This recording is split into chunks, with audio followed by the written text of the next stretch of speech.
Okay, good. Yeah, do you like it? Looks good? Hey, you're here.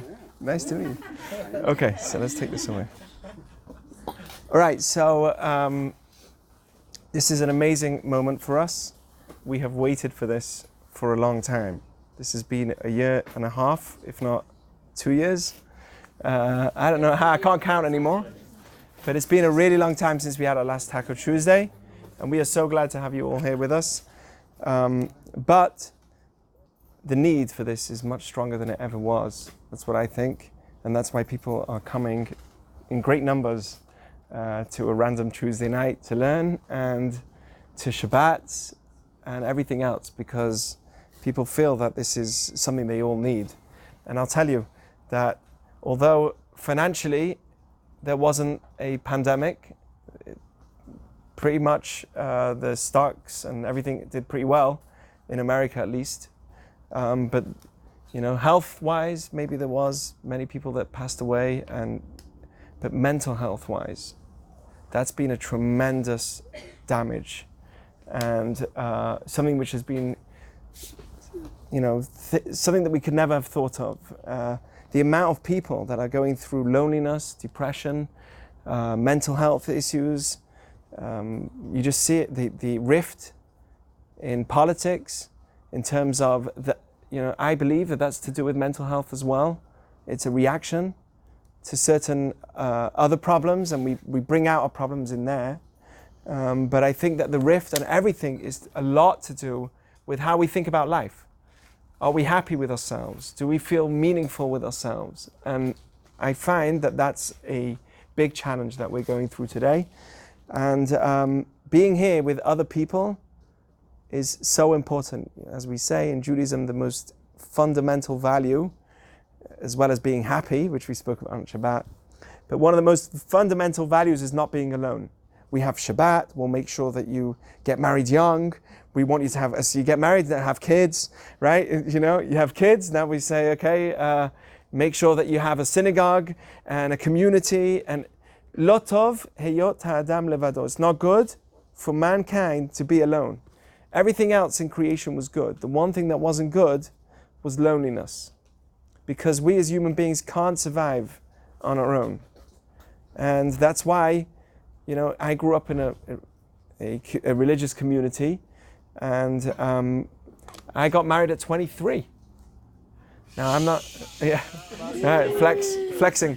I'm not trying to flex here, but I'm just saying that that's my culture that I grew up in. As much as everyone laughs at it, you know, Orthodox or whatever they say, but the culture that I grew up in made sure that I'm not alone. And okay, you're the lucky one, you know, you got someone that's normal. Well, actually, that's what people tell me. But actually, you know, I could show you that there's many people that do. And it's a lot to do with mental health and the value system that we have. There is a value system that's here, that's very self-centered, not thinking beyond, not thinking ahead. And that puts us in a place where we say, okay, you know, life's fine the way it is, and we don't push ourselves spiritually. We push ourselves financially. Everything's about how we're going to do in career and success and money, but we don't push ourselves spiritually. And the proof is that in school, we're not really educating ourselves about having a family. We're not educating ourselves about having a healthy relationship. We're not educating in schools. The only thing we do learn in school is how to be, or not, even that not anymore, but what we try and learn in school is how to have a business or open and make some money. The one thing that we don't learn, did anyone here get a degree on how to grow up a child? No. And most people say, today anyway, most people say, I don't want one. But, I mean, I believe, even with the culture that we're in, most people will tell me, if I ask them, would you want to leave this world? Do you imagine yourself leaving this world without kids? How many people would put their hands up and say, yeah, I do imagine myself leaving this world? How many people here could imagine themselves? And no, don't be embarrassed, but do you think anyone here would be okay with, like, when you think of yourself as an older person, do you think of yourself as a mother, a father, a parent, or do you think of yourself as a single person? What do you think of yourself as an old person? Just a person that lived? How do you think of yourself? We've got a nice company. He's listening too. It's good. It's good. It's good. You should hear. You should hear. Train him from young. But you get what I'm saying? We all agree. Most people agree that when I think of myself as an old person, I think of myself with a wife, with a family, maybe with even grandkids. But there's no plan towards getting there. Hey, 1 second. That's the Bluetooth. 1 sec. That's hilarious. That reminds me of when, for some reason I'm getting messy. I don't know who it is, but it reminds me of when my brother-in-law came here, and he was here. Oh, 1 second, just making sure. Yeah, it's all recording. So it reminds me of my brother-in-law. He was here, and I hope he's not going to listen to this. But it reminds me when he was here. He came to visit us, and we had this huge party going on, and the music was blaring, and he was in the bathroom, and he was on his phone, and the music was coming from his phone. So it was like, "Yo, dude, what's going on?" And we're like, "What? Where's it coming from?" Like the music stopped. It was his WhatsApp. But anyway. But you get what I'm saying. I'm not trying to be heavy here. I'm just being realistic. And realistically, we think of a certain lifestyle that we want, but we're not really working towards getting there besides for one area. You know, most people here, how many people here that think they would want to have a kid at some point, believes that we should learn how to grow up a child. Like bringing a child into this world, right, is quite important. No, shouldn't we learn how to educate a child? Shouldn't there be? Yeah, there should be a handbook. Or should we first have it trial and error? You know, have the child and then say, okay, now what? Let's learn how to. But we learn to get a great career. We learn how to make money. We learn. That's basically how to argue. Or we think we learn how to argue, because on campus everyone likes to argue. Right, but we learn. What do we learn in school? Like what outside? And I'm not saying that there's other things that we need to learn. Of course, there are things that in Judaism we also believe. There are many doctors in Judaism. There are many lawyers in Judaism. Right? Ever heard of a Jewish lawyer? Someone once told me, "Oh, he's Jewish. You know, he can deal with the money." I said, "Oh, that's what you're saying, right? Yeah, just the money. Have you ever heard of a Jewish doctor? We're good at that too. What about a Jewish lawyer? Heard of a Jewish lawyer? We're good at that too. Yeah, we're not just good with money." Anyway, so it's true, right? We do many things. So it's true that we should be a lawyer, a doctor, you know, get your education. But what this is about educating my life. And that's so needed, because you could see that there's people with the education, there's people that went to schools and they're doing crazy stuff. Right? It's in colleges or schools where people get guns and go crazy. It's not necessarily only about guns, although I'm not a gun guy, right? Because I grew up in England. No guns in England. Even police don't have guns.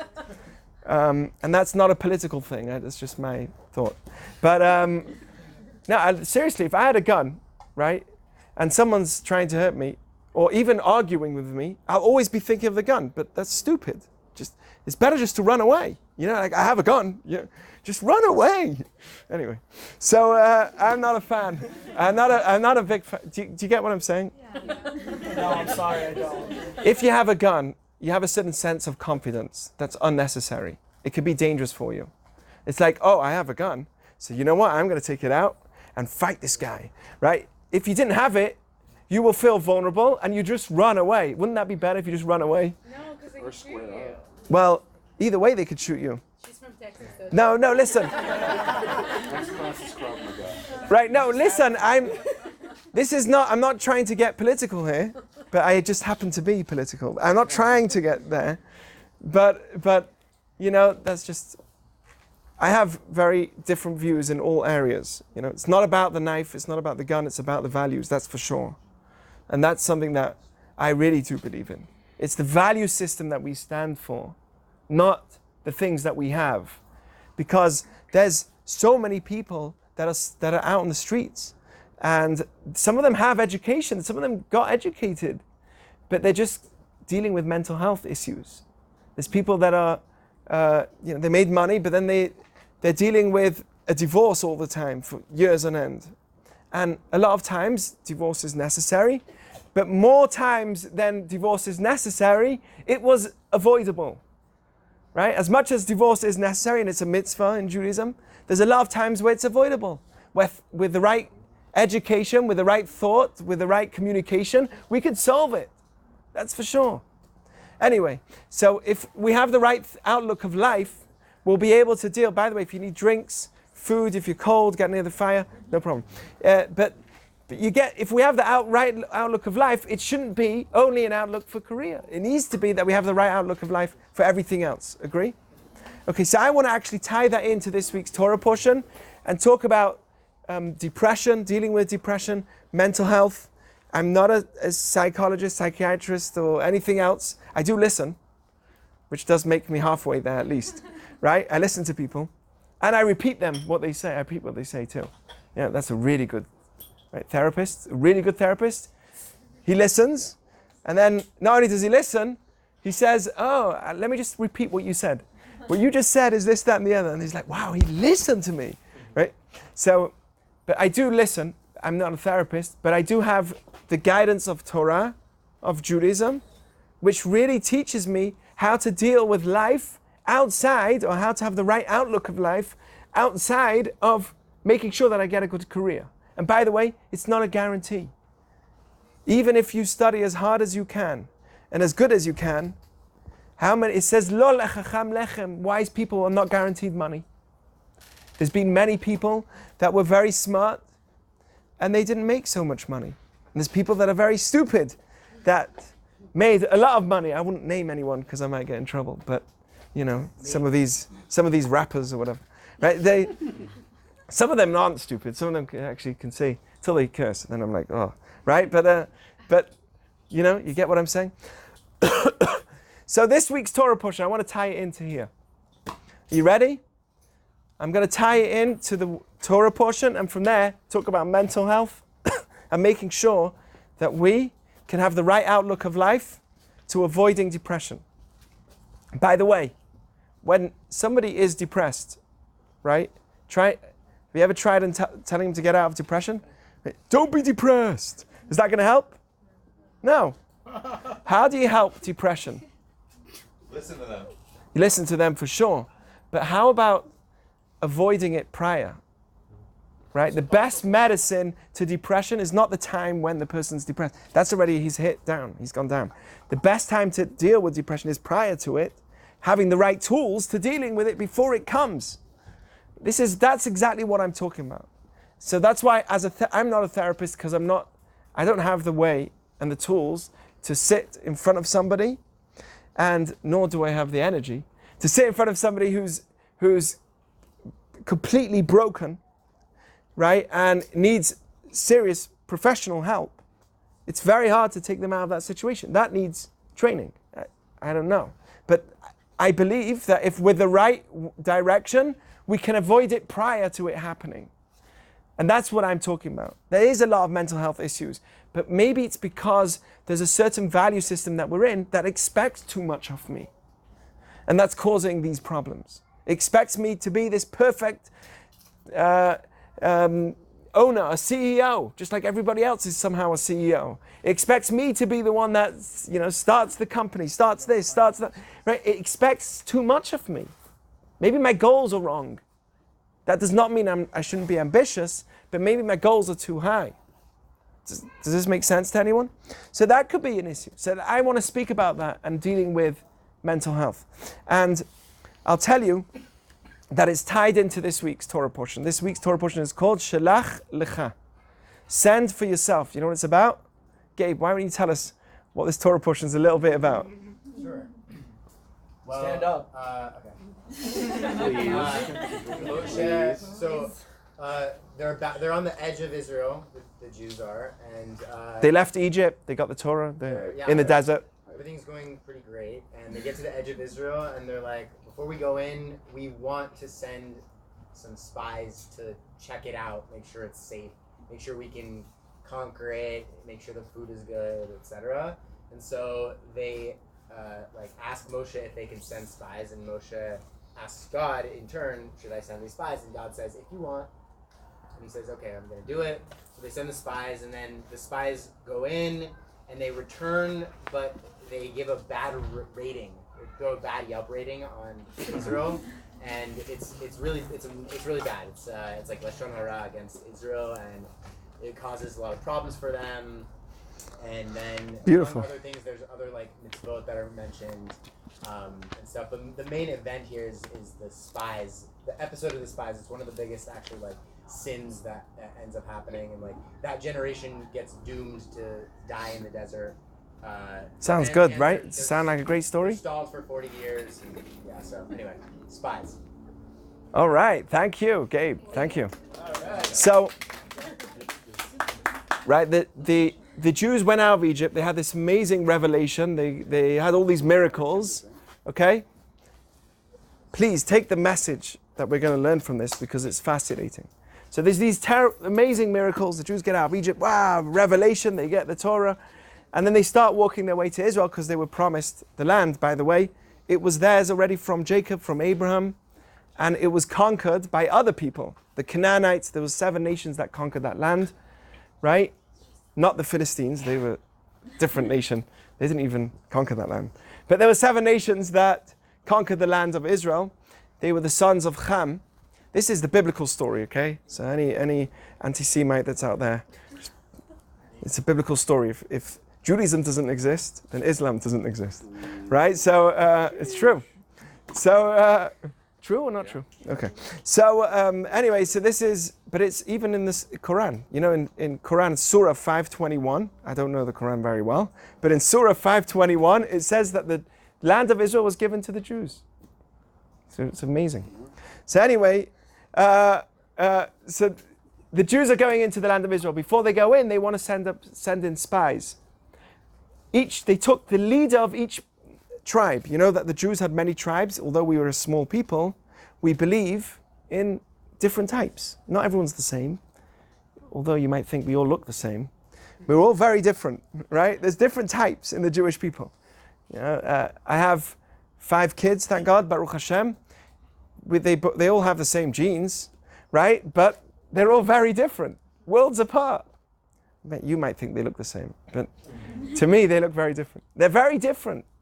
So they come into the land of Israel, these spies, and they say, we want to go in first. We're not going to go walk into this land. We trust you, God. You took us out of Egypt and you did all this great stuff, but we still want to check out the land. By the way, this is a very important lesson for life as well. Whenever someone wants to make a big decision, even if you know it's the right thing for them, you have to let them make the decision. So for instance, should I go to this place? Should I go to this college? Should I go? What do you think of this guy that I'm dating? Should I take it seriously? Should I get married with him? Of course, if you're dating them, you should take it seriously, of course. What do you mean? Date someone not seriously? So here, I'm going out with this person, right? You ask someone for advice. Never, ever finalize the advice for them. Say, yes, you should go out with them and do it. And they say, okay, fine, I'll do it. Never do that. Do you know why? Because if they ever have problems, it will come back to you. Any big decisions in life needs to be made by you and not by anybody else, even the people that give you advice. That's why when I try and advise people, I never tell them directly at the end of the day, I believe this is the right thing, but Shelach, Lecha. You have to check it out yourself. If you really want to know if this is the right thing for you, you need to check it out yourself. You've got to leave a little window where that person's making that decision themselves. This is very important when it comes to marriage as well. When you get married and you're in a serious relationship, every time that you're having a conversation, there are big decisions being made. You have to make sure that the decision is not just coming from your side, it's being passed over to the person on the other side. Very important. And that's why God says, I know the world. I created this stuff. I know Israel. I told you that this is a great place for you to go. But you still want to spy and check it out? Fine, go. That's what you want to do. It's a big decision. So go. Right? God still lets them go in. And they go in. and they come out and they say negative things. What did they say? They said true things. They said that there's big fruits, huge people, giants. How are we ever going to go in this land? They are very bad people. We're never going to be able to get in there. Right? The Canaanites, the 7 nations that conquered that land of Israel before the Jews went in, were very dangerous, very bad people. They are dangerous. How are we ever going to go? They are fortified cities. There's no way. We're a small people living in the desert. There's no way we're going to get in. And they came back and gave this bad report. They said the truth, but they interpreted it in the wrong way. It's like a doctor who sees somebody who's sick, right? The doctor says, you're sick and you have this and this long to live. You ever heard a doctor say that? You're sick and you only have 2 weeks to live. Excuse me? I might be sick, but you can't decide for me how long I have to live. Right? The same is with when they went into... God decides how long someone's going to live. No one else. See, I know somebody who got very, very sick. They thought he had minutes to live. And he lived for quite a few months after. An old man, I was in the hospital with him. The doctor said he's done. He's gone. We did some prayers, and it wasn't to do with me, but he actually lived for a few months after. The doctor said it's a miracle, living miracle. I don't know how it happened. I've seen people that were told that they have a tumor, and the tumor went away. You have only a few months to live. No doctor can know how long. They're not prophets. Same way that rabbis are not prophets. No doctor can tell you how long you're going to live. They could tell you if you're sick, what you have, but that's as far as they have permission to go. The same with the Jewish spies. They had permission to go in the land, no problem, but no one gave you permission to interpret how weak the land is for us, how hard it's going to be for us. Didn't you see that we got out, we had all these miracles in we had the man, we've been eating free stuff coming down. Didn't you see all the miracles? How can you interpret things in the wrong way? Interpreting things in the negative way is not in your control. That's not for you to do. Yes? Something I always found very interesting about the story the first time I heard it is that when you listen to the reports of the spies as they came back, they actually do, like at the very beginning, for the most part, the way that they describe what's going on, it sounds very positive. Like you're listening to these guys and you're hearing these bad reports and it gets pretty concerning. You're like, wow, this could be legit. These are like people talking and speaking in good faith. Right. But it's a very subtle thing that happens at the end. Exactly. That really changes everything up. And what was it? The determination that they made, the recommendation that they imposed. Right. I'll use that word. That basically they said all the things that they saw, which was truth, but then they interpreted it wrong. They said, oh, yeah, all of this stuff, but we have no chance because this, that, and the other. So that part was not for them to do. Now, this is where mental health comes in, and this is how we're going to tie it all into mental health. When it comes to mental health and depression, it's a very similar way as what the spies did, which is you find something small that's negative and you point at it and you focus on that as opposed to pointing at all the rest. You make that the focus. It's like the great rabbi, they put a spot on the paper, a white paper, he put a black spot in the middle. It says, what do you guys see? What do they say?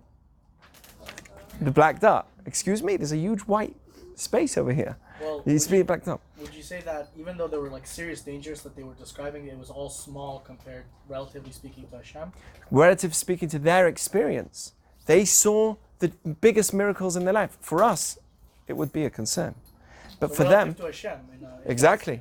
And to their experience of seeing Hashem, right? They saw the miracles. They saw major miracles. They saw everything.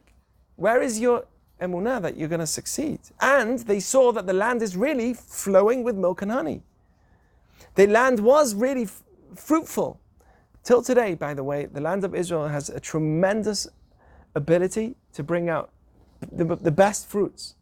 As long as the Jewish people live there, by the way. There's a promise that as long as the Jewish people didn't live there, the land will be desolate. That's one of the promises in the Torah, and it's true. For 2,000 years, till 70 years ago, that the Jews moved back to Israel, the land was desolate. A very interesting thing.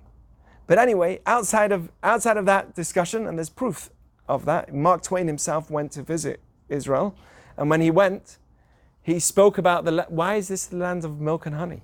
What is this land? It's an empty, desolate land. I spoke about this a few weeks ago. Anyway, so here's the problem. You find one problem and you focus on that problem, you make everything else a problem. My job isn't working, therefore my life is worthless. My job isn't working, therefore I don't want to live. Therefore I'm suicidal. Therefore I don't want to eat. I don't care what I'm eating. I'll eat junk food. I'll eat, right? You give a whole list. Basically, one thing's not working, everything else is worthless. And that's what they did. They came back, they said, this is a problem, and therefore I don't want to go. I want to go back to Mitzrayim. I want to go back to Egypt. That's suicidal. You want to go back to Egypt? You're suicidal. Because there's one problem. And that's how it works in relationships, in everything in life. When the problem comes, you focus on that one problem, ignore all the other goods that are happening in your life. No, but this. That's why it says, in Hebrew, it says in Tehillim, we say this on Shabbat, Uksil lo yavin et zot. A fool never understands this. What does it mean a fool doesn't understand this? Because a smart person, you tell them, wait, you've got to see the bigger picture. Let me explain to you. If you're Israeli, right? I want to explain to you the bigger picture. Right? I want to explain to you. Teni lasbir lecha, tmuna gdola. I want to show you the big picture. But what does the fool say? No, I still don't understand this. I want to understand this. Wait, let me tell you, there's a bigger picture here. No, this is wrong. It's like the conflict in Israel. Okay? Yeah, I'm pretty pro-Israel, in case you didn't notice. Right? So it's like the conflict in Israel. Right? What do they say? I don't understand this. There's 200 people that got killed. Wait, let me tell you the bigger picture. Who reported about those 200 people? Who gave those reports? Hamas? Can you trust them? Right? They're the ones that's shooting rockets into their own territories, hitting their own civilians. How many of their own rockets hit them? We don't know. Right? Who you trusting? Let me tell you the bigger picture. No, but this. But there's children that died. You're murdering children. Well, what about the thousands of millions of children that got killed in all other places? No, I'm focused on Israel. Israel! Right? It's obviously an anti-Semitic issue. It's not even a question. But that's the this. Wait, 4,000 rockets hit us, shot us. We should just sit down like this and let just come. It's not fair. Do you know why it's not fair? Because we have the Iron Dome. Do you know what that means? We shouldn't have the Iron Dome. We shouldn't have the Iron Dome. And I wish that 4,000 rockets would have landed on your heads. That's what it means.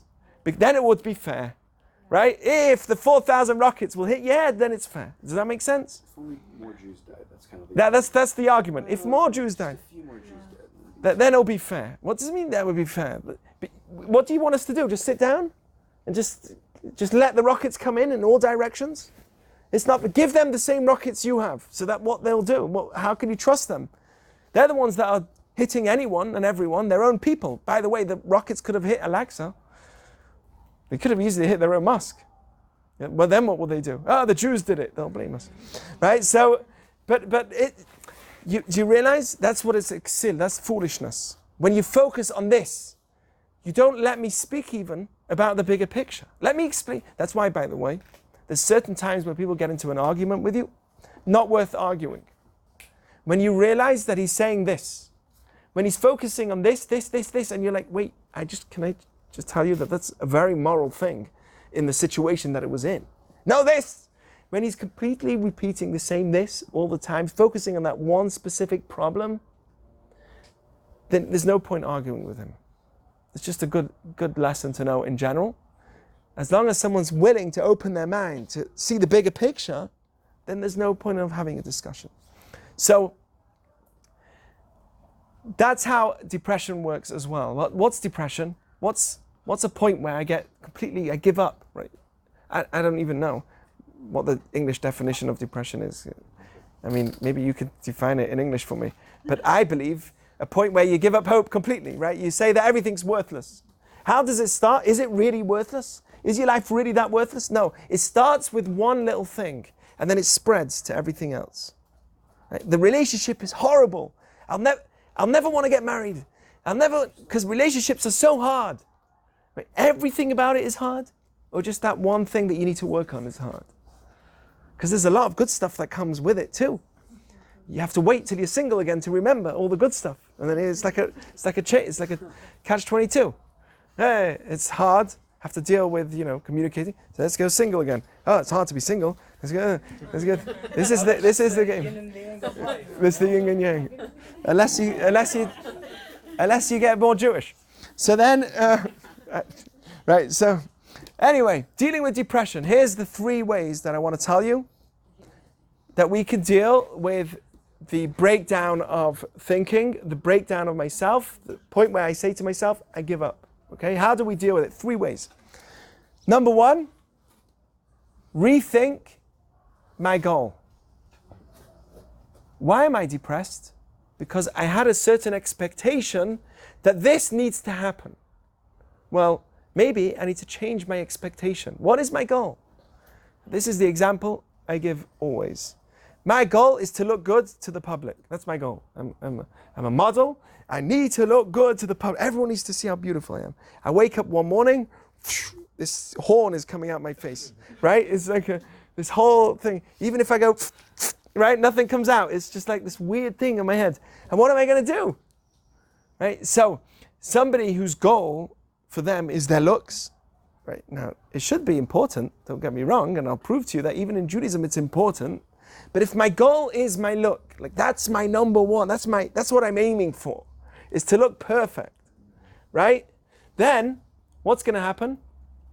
I'll be depressed. That's my whole day's worthless. I'm not going out the house. I'm not leaving. I'm not talking to anyone. I give up. I hate myself, right? That's where it starts, because your goal is in the wrong place. Maybe rethink the goal. Now, when do you rethink the goal? When you're depressed? When do you rethink the goal? Before, right? It's what's your goal in life in general?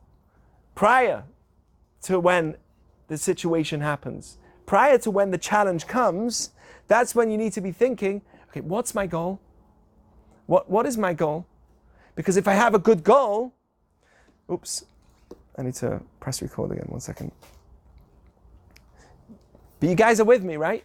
When I rethink my goal, then I can actually get somewhere. If I'm not thinking about my goal, I can't get anywhere. So here's some examples of rethinking my goal. I need to be, that's the fridge. When the fridge runs its engine, the lights, everything's on one wire. It's dangerous, okay? But hopefully we'll all survive, at least if we're not down there. So, it's connected to the fridge as well, the same wire. And when the fridge runs its motor, so it goes zzz, and then all the lights kind of, it's interesting, right? So, I love physics. Me too, especially when it reminds me that it's working. So here's another example. Okay, my goal is that by the time I hit 35, I have a top career, I have a great job, everything's working in terms of my money. Most people think that way. I'm going to be a very successful owner of a company. That's my goal. Well, who said that it's a given that we're all going to be CEO of companies and owners of... Look, I'm not saying that you can't be ambitious. But if that's my only goal, then when I'm not getting there by a certain age, I am going to be depressed. Because that was my goal. Now, it might hit me at 35, it might hit me at 40, it might hit me at 45. But what was your goal? If your goal is that you have to be the most successful lawyer, you have to be the most successful psychologist or whatever it is, right? Then if it doesn't get there, then I need to rethink, why is that my focus? Like, why is that my ultimate goal? Okay? So what is our goal? What should our goal be? Here's the language of the Mesilat Yesharim, Path of the Just, written about 300 years ago. Now, it's old, but don't fall asleep because it's really deep stuff. It says like this, the beginning of his book, one of the deepest books on life, on the way you think of life. Okay? This is the beginning of his book. Which book is this again? Mesilat Yesharim, the Path of the Just. I wouldn't recommend it.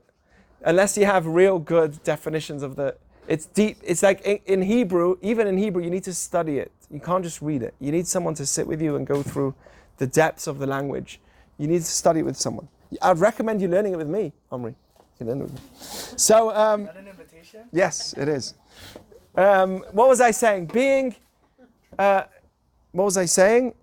So this is what he says. The foundation of all wisdom and the source of our work in being in this world is to make clear to you and make truthful to you two things. Make it first clear and make it truthful. What is a human being's purpose in this world? And where should I put all my energy?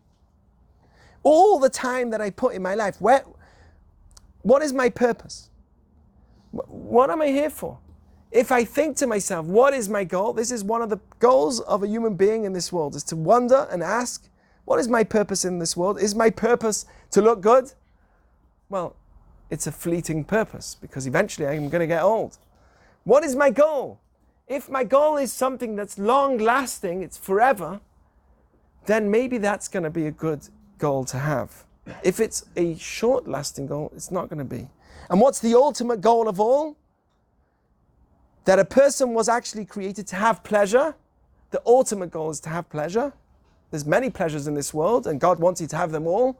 But the greatest pleasure of all is to be close to God, to be like God, to be close to God, to be similar to God.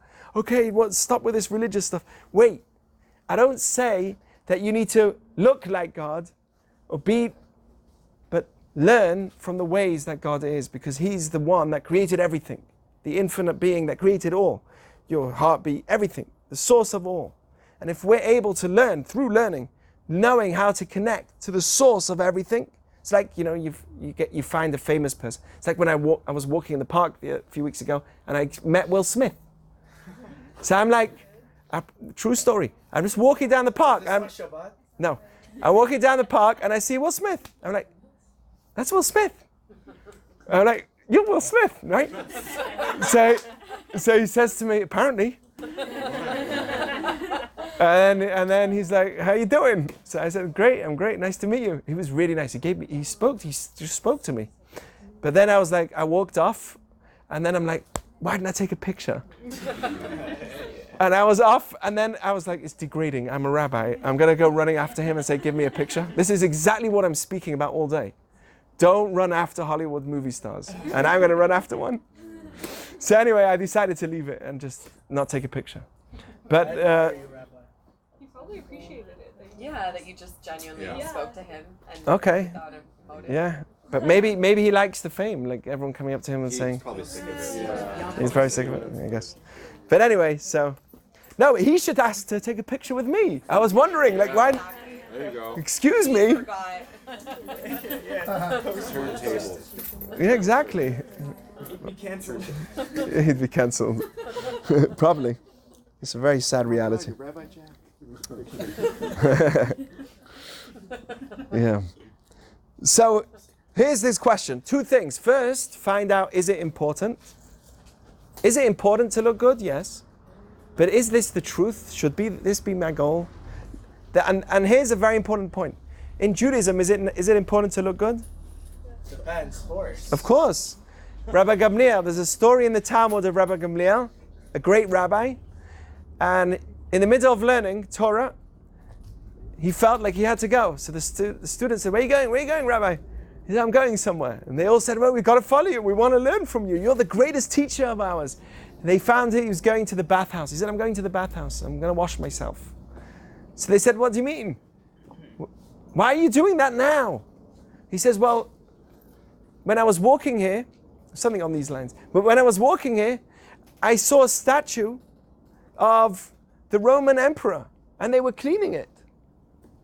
And I said to myself, if already a statue which is not real and it's an imitation of something that's just a human being, all the more so my body, which is the creation of God, do I not need to wash it and look after it? So he went and he taught them the greatest lesson, that Judaism does believe that we have to look after our body. Of course you do. Look good, of course. But did Rabbi Gamliel make it his goal? Do you think he wouldn't go to the study hall if he had a pimple on his head? Of course he would go without even questions. Okay, it's different, it's old times. But the message is the same. We value the way I look, but I don't make that my goal. Of course not. We value having pleasures in this world. I don't make that my goal. That shouldn't be my goal. What is my goal? To have pleasure in this world. What type? There's 5 levels of pleasure. That's another whole discussion. I'll give a whole class on that. There's 5 levels of pleasure. The highest level of pleasure is to absorb the goodness of God. Okay, the highest level, number 1. It's like connecting. Oh, that's why I was with Will Smith. It's like connecting to someone who's famous. You know, when someone who's well known to the world, like, right? So you're like, whoa, I want to just be next to you. Can I have a picture with you? That's someone who's famous. Can you imagine getting to understand? Let's say God exists. Okay. Oh, I don't believe in it. Wait. Let's say He exists. Wouldn't you want to have a private meeting with Him? Hang out with Him? Wouldn't that be cool? He's the creator of all. Every heartbeat, every baby, every child, think about every star. Can you imagine that connection? The source of everything?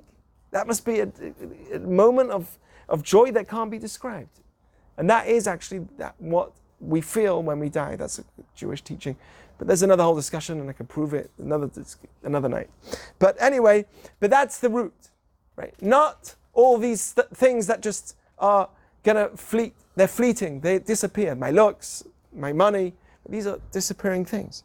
By the way, things that are really good for us, right, seem much better when we're about to have it than when we have it itself. Things that are bad to us seem much worse than when we have it itself. Do you know what I mean? No. I won the lottery. Oh my goodness! Ah! I won the lottery. Bring my friends, party, right? After a few months, maybe another party, right? After a few years, right? After a few years, was it as exciting? What was all that hype about? The same with something bad that happens, right? Because those things are fleeting, whether it's good or bad. If it's stuff in this world, they go. They come and go. It's all stuff at the end of the day. So if it's very, very bad, you're like, oh my gosh, I can't believe this is happening to me. How did this happen? How did I lose all my savings? Whatever it is. But over time, right, you realize it's not that bad. It's like the story of the guy, there's a kid who invested all his money in GameStops or something. You remember that kid? You heard about it? And he killed himself. Yeah, that kid. It was so sad. Yeah, that's terrible. Terrible. Right? If only I could sit with him and tell him, give it some time. Give it some time. It really won't be that bad. Over time, you'll realize it's not the end of the world. Right? So bad things and good things that are physical, that are fleeting, are not as good as you think they are, and is not as bad as you think they are. Okay, so number 1 is change your goal. Number 2, dealing with depression. Okay, now this is obvious, but I'll say it anyway. I speak about this all the time. But look at your glass half full. Don't look at your glass half empty. Gratitude. What's gratitude? Prior or after depression? Before depression. Every day, when somebody works on their gratitude attitude, how are they going to be when something doesn't work their way? Happier? Thankful. You know why? Because, okay, I lost this. But look, it's like saying I made $1 billion, but I lost 10,000. Am I going to be depressed that I lost 10,000? Look how much I made. When I think about my life, my eyesight, my vision, my health, my ability to speak, ability to eat, ability to see, all the things that I can do, so I lost something. Don't only think about the glass that's half empty, think about the glass that's half full. And this is a way to do it. You want to do it today? This is a trick. I'll give you a trick. Put down on, because everyone's once in a while, right? Everyone's a bit depressed. So here's a trick. Make a list. On one side, put all the good things that are happening to you in life, and on the other side, put all the bad things that are happening. And don't only look for the good things that are new, but the good things that happened to you from the day you were born. Put them on a paper next to all the bad things that have happened to you, and then look back and say, I'm embarrassed of myself. How was I even depressed for a minute? Look how much good I've had. That's called gratitude attitude. So number 2 is looking at the glass half full. And the third way to dealing with depression is a much higher level. And this is the real level. And that's called Emunah, faith. Okay, and this is the element that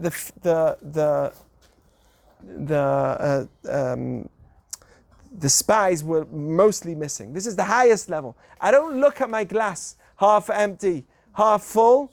I don't look at it at half full. I look at it, even though it is half full, it's full.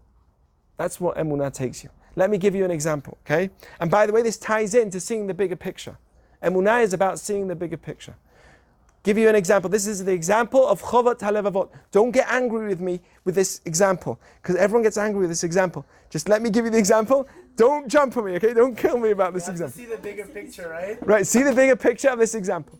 So, here's the example. Someone goes on a trip with a bunch of friends. And they are hiking and they decide to lie down at night. It's night. They set the tent by a wall. Because where are we going to do it? In the middle of the field, we found a wall on the side. They all set the tent along the wall. One guy's sleeping. As he's sleeping, some cat or dog comes from on top, does his thing on one of the guys that's lying there. And he's lying there, he's sleeping, and he's wet. He's like, oh! He gets up, he goes to wash himself. And as he's going to wash himself, he's angry with the cat, he's angry with the dog, or whatever it was. As he's about to wash himself, the wall falls down, and everyone gets seriously injured. He is washing himself. I told you, don't get angry with me. He's washing himself. And is he angry with the dog now? No. You see how in 1 minute, you could turn from the greatest anger at the dog to being actually grateful for that dog. The most ridiculous situation. He urinated on me. How could it get worse? What about right? You're worried about your friends? I knew that someone's going to do that. Right, but I'm not. That doesn't mean I'm happy. I still could be in pain. You could feel like a moment of gratitude, but then you're like. It doesn't mean I'm happy. Yeah. It doesn't mean I'm happy. I'm not happy about the loss of my friends, but I'm still in terms of the dog. In terms of the dog, I've transitioned myself from being angry with the dog to being happy with the dog in seconds. Why? Because I see the bigger picture. So sometimes in life, we see the bigger picture in a year from now. Sometimes we see it in a minute from now. Sometimes we see it in 2 years from now, 3 years, or even in the world to come when we leave this world. Wow. But that's the element of Emunah, where I see my cup, I say, no.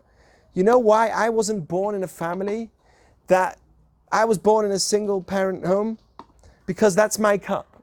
And my cup is perfect for me. If I was in a different home, it wouldn't have worked. If I had that person's home, it wouldn't have worked. But that cup for me is perfect. One day I'll see why. Maybe in a year from now, maybe in 2 years, maybe I won't see it in this life. But that's called walking around with Emunah. It's not blind faith. It's a hopeful idea. It's the idea that sometime in the future, I'm going to see that the picture is better because everything really is for the good. That's Emunah. So these are the 3 ways of dealing with depression. Okay? One is changing your goal.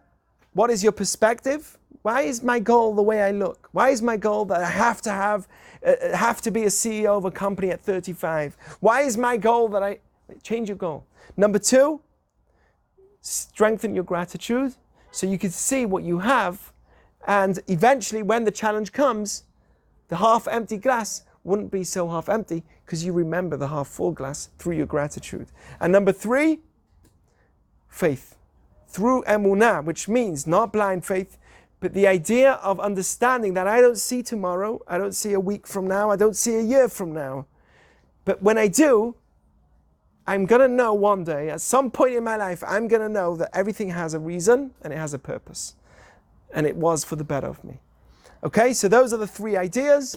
And I wrote a lot more stuff, but I don't want to put you in more torture and prison. So I'll leave it for now. I hope you guys enjoyed. And never be depressed. I hope that helped.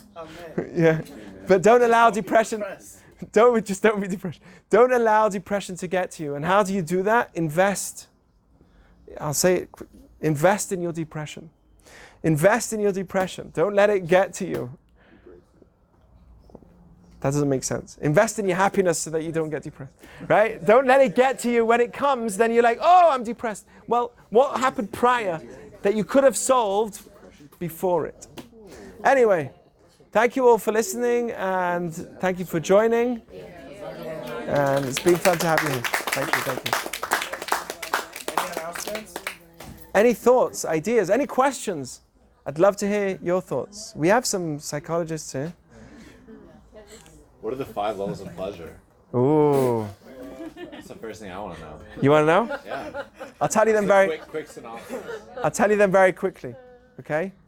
Number 5, which is the lowest, is physical pleasure. They are dependent on your 5 senses.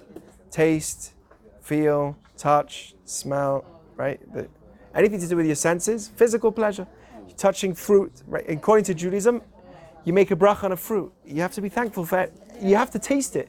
You're accountable. If you leave this world, you see a fruit that you could have tasted, and you didn't taste it. Did you know that? You have to make a bracha on a beautiful new fruit that you see, right? So physical pleasure is a very important thing in Judaism. But What the lowest level? it's the lowest level, and be careful from indulging yourself with Amen. physical pleasure. You can't overdo it. That's the problem, right? You have wine, that's a physical pleasure, but don't chug it in a frat house, right? You gotta put it in a glass. You gotta smell it. You've gotta taste it, right? That's how you have pleasure. No, be aware of overdoing the pleasure. Okay, that's number 5. Number 4 is love, because love, you'd put any money in the world, if you really love someone, no money in the world could take her away. No, I would give, if you give me $1 billion, I'd give you my wife. Well, you have never tasted love, my friend, if you tell me that, and I'm sorry for you. If somebody tells me those words, they've never had love, because the love is about the other. It's not about money. It's not about money, it's beyond. And you can love a child much more the same way that you can love your spouse. In order to love your spouse, there's a physical component to it, but loving a child is the same as a love for a spouse or for a mother or for a father. Love is the same word. It's a universal word. It's about expanding myself to the other. So love is a much higher level of pleasure than physical pleasures. How do I know? I'll give you 2 reasons how I know. 1, because in order to love, you have to put in more effort. It takes more work. It's less selfish. Right? Therefore, it takes more work. And, yeah, I'm still recording. And in order to love, right? When you have love, it gives you more energy afterwards. Physical pleasure, you eat a sandwich. How long does that energy last for? Not long. When you're in love, right, that gives you energy, horsepower. Think of it as horsepower. How much horsepower does it give you? The more horsepower I get, the better. The lowest level of pleasure gives you less horsepower. The higher the level of pleasure, the more horsepower I get. Good? Okay, that's number 4. What's better than love? What could be better than love? Friendship? Meaning. Meaning. Why would anyone leave the household to save another person's life? Put themselves in danger to save, because I want to live a life of meaning. The work that people do. Activism that people do. Sometimes they are activists, they put themselves in danger for a country, for a place. They put their own life at risk. Because you know what? People say love is all, it's not. If all you have is love, you've not started to begin something, but you've not had everything yet. Beatles were wrong. You can have a couple, think about it, a couple that sits on a couch. Wrong, Rabbi Chad. What? You're from England. The Beatles are wrong. Yeah, exactly. All you All need. it is, it's right, you're right. It's a mistake. Our culture is making a mistake. Think about it, if 2 people are sitting together in a room, they love each other.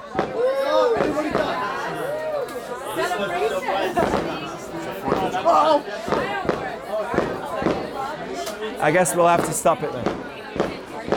But you hear what I'm saying? Yeah. If I say that love is everything, then get 2 people that are in love with each other, put them in the same room, and let them stay with each other to the same room till the end of their life. Why should they pursue anything else? Do you think that's enough? It's not enough. Love isn't all. They'll drive each other mad eventually.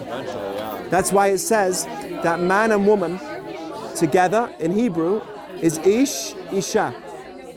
Ish, isha. The root of those words is esh, fire. Because when you're together, you're going to have fire. But if you put the yud and the hey in it, in ish you've got yud, in isha you've got hey, that's God. If you have a higher goal than the love, then you have a healthy marriage. If the goal is just the love, eventually it's just the thing. It's not. You have to be. It's not a fountain. You have to both be moving towards a similar goal, as well as your love. What's higher than meaning? What's the other? Meaning was the third. Fourth is being creative. Really? Higher than meaning? It's higher than meaning. Now, what does that mean? I'll give you an example. Somebody works, he's a contractor. Okay? He's building. Rabbi, I disagree with a lot of what you're saying. Sorry. It's a pleasure. So, someone is a creator. Okay. He's a builder. Omri, can you move from the camera? It's recording. Someone is a... I'm sorry. No problem. We're getting that after hours. I want to record it because it's a good talk. Someone who's a creator. Let's say someone's a contractor. He's building a building. So he gets jobs. One job he gets, I want you to build a hospital. Wow, that's really cool. Amazing, I'm going to build a hospital. He works hard, meaning building a hospital. He's thinking not just about building and his money. He's thinking about building a hospital. So let's say I tell him, not only I want you to build the building, I want you to be the architect of the building. I want you to be the mastermind behind the whole hospital, not just build the building of it, but be the mastermind behind the hospital. Is that greater? Thank you for joining. Thank you. Being a creator, being creative is an attribute of God, because you're being like God. It's a tremendous feeling. It's not just that I'm living with meaning. I'm doing something even better. I'm creating something meaningful. Creating pleasure for someone else instead of just consuming. Yes, if I take someone, adopt them, that's being I'm having second-class pleasure. I'm creating them. It's a tremendous feeling. Much better than just having a meaningful life. One is connecting to God. Being connected to God. And obviously, but that's not only in this world, it's in the world above. So, because here in this world, we're in a physical limitation. But there is no other, if you understand that God is not a being, he's not a human being, according to Jewish teaching, he's not a human being, he's an infinite being. Right? So there's nothing greater than connecting to something that's infinite. Because that's the source. I'll tell you why. Because that's the source of everything. If that's everything, that's infinite, that's everything, then what else is there to be connected to? So, if I'm able to... You walk around sick or with worry, but you know you're connected to God, and it's like... Everything. And in this world there's a pleasure of it, but never to its fullest until I leave this world. Good? 5 levels of pleasure. We want all of them. But if I only have the 5th or the 4th, I'm not going to have horsepower that's going to last long. I need to make sure I have the most pleasure of this world. Good? How would you sum up Emunah as like going with the flow, like trusting that things will work? Or is that too simplistic? That's part of it. Don't worry about it like in the future, but everything happens for a reason. So it's kind of that's it. Everything has a purpose. Yeah. The difference between and this is it. People think it's so much better to not have God in your life. I'll tell you something. It's because it's come a taboo. But just get out of your box a minute, okay? Get out of your non-God box a minute, okay? And think about this. What's better? To live a life which says everything has a reason, that everything has a purpose, where everything's chaotic and everything's chaotic and chaos, and I'm random. And you know what? No one really believes that anyway. Everyone believes that there's a bigger purpose than just chaos. Well, You tell me, was I a chaos? Was I that one zygote that made it? Was I that seed that made it out of the millions just randomly? Is my heart pumping randomly well till the age of 30 or whatever age I am? Because there's other people that don't. Why am I alive? Am I random? So that's the question. Do I want to live a life which has reason, purpose, that everything has a bigger reason? Or everything is random? Yeah, you're just giving into your like desires in the moment. And that's why I'd rather say that everything's random. There's a price to pay to say that everything's random.